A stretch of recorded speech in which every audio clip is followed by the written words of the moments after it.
Amazon's EKS recently came out with this report that they're making a bunch of fuss over, and I just want to talk about it a little bit. If you don't know me, I'm Justin Garrison. I worked at EKS for 4 years, 2020 to 2024. I was part of the product team. I was not a frontline engineer. I never had access to anyone's EKS clusters whatsoever. And I just want to say that EKS, when I was working there, people had SSH access to the control plane nodes. That's how it was managed. There was a big migration process to get people off of SSH and over to SSM, which is proprietary AWS SSH. And in this case, this report is saying that EKS does not have any access to your customer data in the database, specifically the etcd data in the database. And I just want to come out and say they don't want it. They do not want your private etcd database information.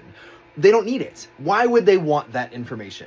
This is like Meta saying they can't read your messages in WhatsApp. They don't want to read your messages in WhatsApp. They get all the information they need from metadata. They get it from where you're running WhatsApp, who you're connected to, who you're talking to, how large your messages are. They can see all that information without reading your messages. And EKS can do the same thing because we own the whole stack where you're running this. We can see metadata about your EC2 instances. We know what labels they have. We know what they're talking to. We know instances size. We know AMIs, all that sort of stuff. Amazon can see that stuff. That is how they make decisions. That's how they plan some things. That's how they know what workloads are popular. They can see what people are running based on the labels on the nodes. They don't need etcd data. Having access to your information in etcd would just open them up to legal requirements, right? If the government or someone says, give me this person's information on what they're running, they would have to comply. In this report, I wanted to call out a couple things where the things they don't really say out loud, where they specifically are saying they don't have interactive access. Interactive access is a very specific thing that they mean they can't get a shell on your box. And a lot of people might think interactive access is the only kind of access that exists, and that is absolutely not the case.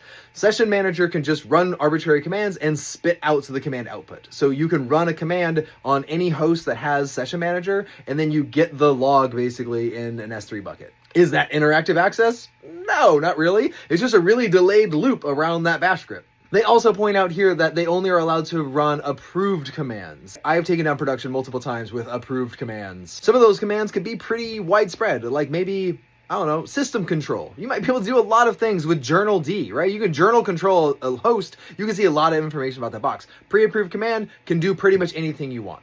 So I'm just calling out some of the things here that they talk about that they're like really proud of, like, hey, we don't have access. We only allow approved commands. We don't have interactive access.